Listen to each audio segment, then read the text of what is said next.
In this video, we're going to examine a problem that might not have a solution, that is getting worse by the day in almost too many ways to count. That's the global shipping supply chain. From traffic jams at ports to labor and capacity constraints, the problems vary and impact economies worldwide. Now, even if the economic news where you are is currently rosy, you need to understand this teetering side of the global supply chain before it impacts you directly. Definitely stick around to the end of the video where I'm going to tell you what you can do today to assess your exposure to the problem, and I'm going to clue you in on solutions that you can plug in today to lessen the impact of a partial collapse that's happening of the global supply chain. Download the Start Preparing Survival Guide to help you prepare for any disaster. I'll post a link in the description and comments section below, or visit cityprepping.com/get started for a free guide to help you get started on your journey of preparedness. If you're new to this channel, my name is Chris, and on this channel we discuss emergency preparedness, aka prepping. Now, occasionally we delve into more in-depth videos like this one to offer a broader perspective on the future threats that we foresee. That is precisely what we're experiencing with the shipping aspect of the global supply chain. And frankly, it's been chaotic for years, but with so many issues that are surfacing now, it's time that we cast a spotlight on it.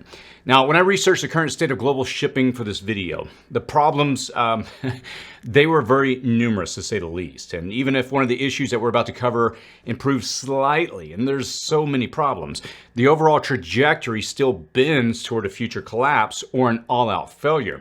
And the only way to really encapsulate all of these many problems is to attempt to categorize them and list them out here in a short, rapid-fire order. So let me do that for you. Now, I'll call the first category of problems disruption to shipping routes, and these are traffic jams at ports. And the best example stems from attacks from Iranian-backed Houthis. Ships are avoiding the Suez Canal, causing delays as they travel around Africa, and this adds to the cost of transportation and goods. And often ships are forced to go to ports that they typically don't go to for unloading, reloading, or as an alternate point of entry. Some of these ports are not built to handle the same traffic levels as their larger counterparts, and that creates a significant backup. Now, the next issue is in regards to the Panama drought. Reduced water levels in the Panama Canal have restricted ship passage, slowing down international trade routes. And we covered this in a video about a year ago and warned then that we would start to feel the impact right about now. And this has eased a bit with recent rains, but there's a lasting effect of operating at 1/10 of the regular traffic for so long. There's a backlog of ships trying to transit the canal or that have been already routed to longer paths around South America. The next issue is in regards to the geopolitical instability. The Houthi strikes, a Russian war against Ukraine, the Somali pirates, a Russian shadow fleet, and adjusted trade deals that favor east-to-east transactions over shipments of east to west, they all create broader geopolitical uncertainties while adding complexity and unpredictability to the global shipping operations. The next issue is in regards to east versus west. And as the East and the West, they continue to decouple and China finds more accessible transit routes and deals with the India, Russia, Iran, and other BRICS-aligned partners, they will care less about controlling costs for Western buyers. China's really only concerned with maintaining profits, and Russia is only concerned with circumnavigating sanctions. Iran is only concerned with destroying the West, and the US is only concerned with maintaining a strategic, economic, and diplomatic advantage in the East versus West dynamic. None of these countries are with you when you pull your wallet out at the checkout. Now I'm going to call this second category of problems labor and capacity constraints.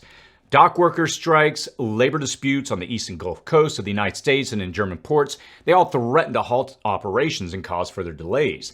And the mere threat of a strike can send ripples across the whole system as suppliers and buyers, they scramble to fill orders and outbid each other to elevate prices artificially.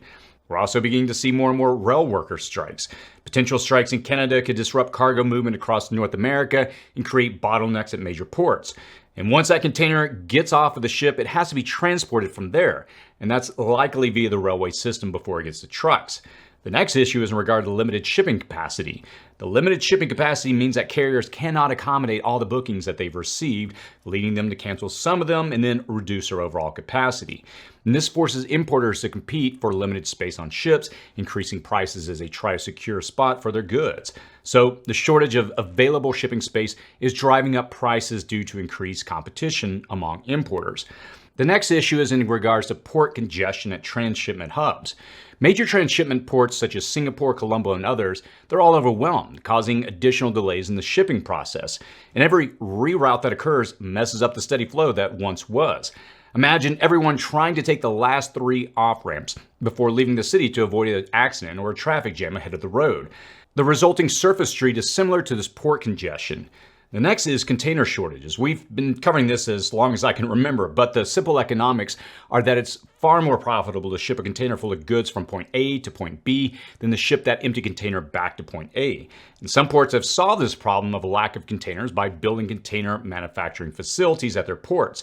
But this doesn't really solve the problem of empty containers at the final destination. Now, the third category of problems with the international shipping supply chain is what is called increased costs and economic impact. Now here we are talking about increased shipping costs. Freight prices that have significantly risen with costs to ship goods across the Pacific and from China to Europe soaring. Just the cost of fuel alone has gone way up since Russia invaded Ukraine. The next issue is carrier rate hikes. Shipping carriers are increasing rates and implementing surcharges, which adds to importers' costs and complicates logistics planning. The next issue is early ordering pressures. The fears of port congestion and rising prices are driving importers to place early orders, potentially exacerbating shipping gridlocks. And they create a bidding war when they scramble to get their shipment of whatever they need ahead of whatever news is threatening. And that squeezes out and prices out smaller businesses. And those are just a dozen high-profile and known challenges that we can readily identify from the news today. Any one of these could be enough to blow up and cause ripples worldwide, but there's a whole other list of potential threats that include extreme weather events, earthquakes and tsunamis, cyber attacks, technological failures, environmental regulations, custom and trade policies, pandemics and health crisis, maritime safety, fluctuating demand, competition and market power, piracy, terrorism, aging infrastructure, capacity constraints, intermodal connectivity, and the container imbalance. And any one of these could explode into a major issue overnight. And I'm not going to even go into all of those, but suffice it to say the shipping of containers is a critical piece of the supply chain that we're all overly dependent upon. And our dependence on goods like cheap manufactured products, vital grains, ball bearings, and oil and natural gas from distant locations really poses a significant risk when any disruption occurs in the supply chain. Now, historically, carriers just pass on added costs to businesses who then pass them on to retailers and ultimately consumers worldwide in a domino effect. Now, this oversimplification really underscores the double impact of inflationary pressures on consumers. Not only do they feel the effects through the business-to-business transmission of costs, but also through immediate price adjustments by manufacturers and retailers in response to the news of any external events like ships getting stuck in the Suez Canal, falling victim to piracy or missile attack. And then consumers, they get hit a third time if you calculate that profiteers and corporations are far more concerned with generating profits and their willingness to take a loss and literally abandon ships instead of making their deliveries on time.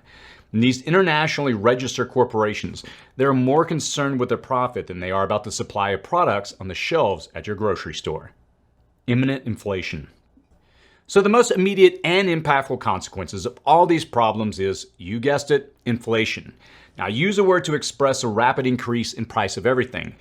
It's really a tricky term because of its many nuanced meanings and applications, and because we really only tend to see inflation only at eye level. We observe inflation on a national level, and then we forget that these high prices are genuinely worldwide. The whole world is suffering from them. Inflation, look, it's not just a uniquely American experience.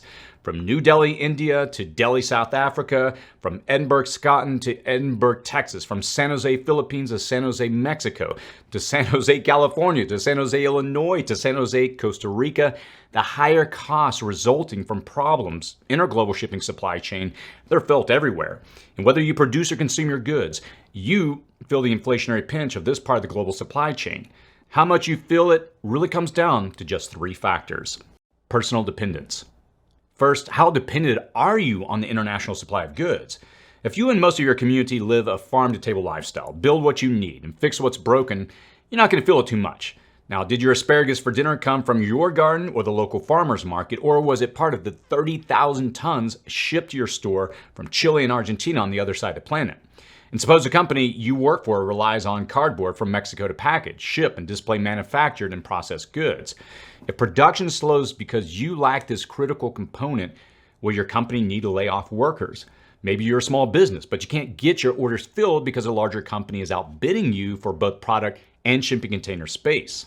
Maybe your grocery store can't get certain foods anymore. Your utility company can't get the parts it needs for maintenance, or your mechanic can't get the aftermarket parts he needs to repair your car. Personal dependence on an international supply of goods is really a significant factor in our daily lives that affects everything from what we eat to how we work and maintain our lifestyles. Regional economics. The second factor determining how severely you will feel inflation is how dependent your economy is on resource generation, manufacturing, or consumption. If a month-long heat dome wipes out large swaths of your nation's grain crops, your country won't be exporting that grain it does grow to other countries. We're now seeing this with India right now.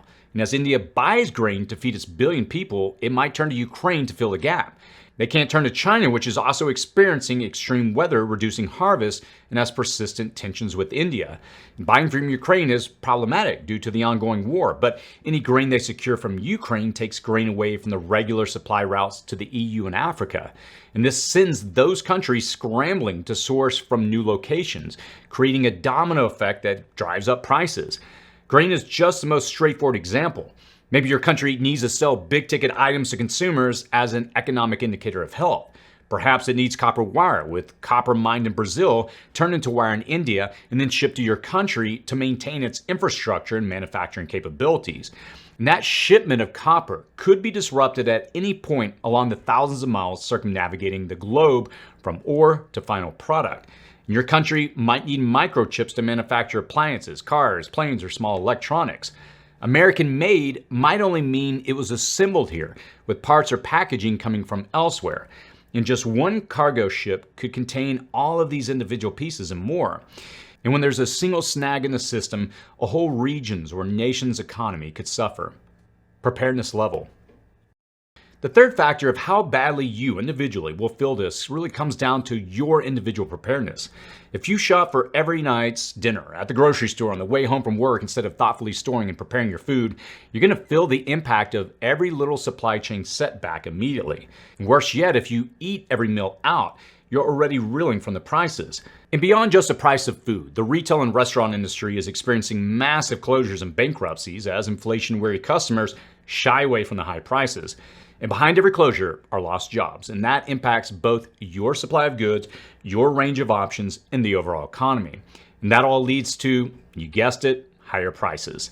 In personal preparedness, it really determines how deeply one will feel the effects of supply chain disruptions, especially when it comes to daily essentials like food, medicine, and other necessities, as well as the overall economic impact on the community. Solutions.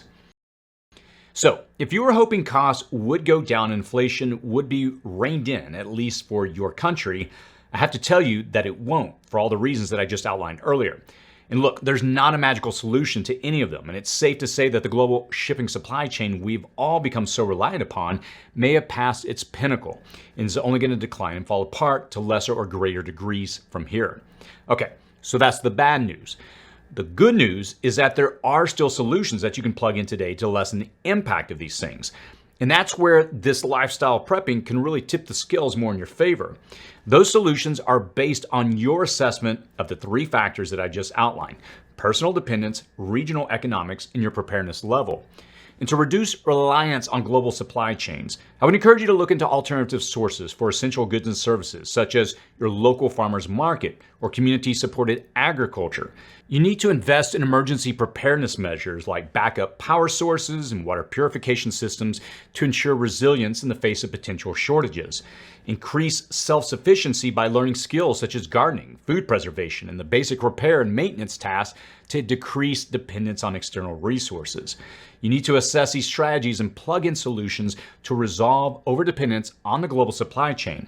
And if your budget currently goes to restaurants that may suffer product scarcity, I would encourage you to build your own food supply, storage, and cooking capabilities. If your food supply relies entirely on grocery stores stocking items shipped from another country, focus on sourcing food locally. And if you receive constant alerts from utilities about possible outages, you need to recognize that maintaining faulty infrastructure may become problematic if necessary equipment and materials are delayed. You need to implement solutions for emergency power and a clean water supply to ensure self-sufficiency. And when I examine the global shipping supply chain in depth, I don't really see any good news on the horizon. So while your economy might be showing a glimmer of improvement, the overall trajectory of the future, if shipping is any indicator, is trending downward. The takeaway here is that facing this fact, every prepping action today will pay you dividends in the future, even if that's just a reduction in the pain that you feel from future inflation or scarcity. And to better understand exactly how this cargo ship dilemma could impact you, I would encourage you to take a look at our video, which we did a few years back when it first significantly appeared as a future crisis. Then you might want to check out our other video on 10 foods that give you the most bang for your buck, which is a solid step in learning how to store what you need and save money on your food budget. I'll link both of these videos here on the side of the screen and in the comments and description section below. As always, stay safe out there.